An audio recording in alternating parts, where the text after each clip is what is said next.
Sarath Shetty shopping మాల్కి వెళ్ళటం అంటే షాపింగ్ కన్నా ట్రాఫిక్లో సినిమా కంప్లీట్ చేసేంత టైం పడుతుందా? అసలు ప్రాబ్లం ఏంటి? మాలా లేదా రోడ్ డిజైనా?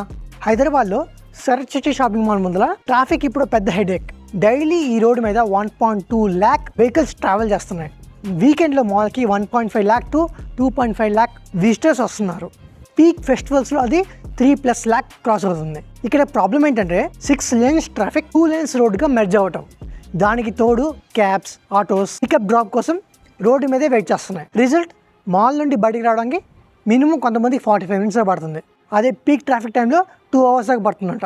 ట్రాఫిక్ పోలీస్ ఇప్పుడు 2 మేజర్ సొల్యూషన్స్ని ప్రపోజ్ చేశారు. ఫస్ట్, బొటానికల్ గార్డ్ సైడ్ నుంచి direct under pass or ramp to B1 parking. So cabs main road మీద ఆగకుండా డైరెక్ట్ పికప్ చేయొచ్చు. సెకండ్, ఒక స్కై వాక్.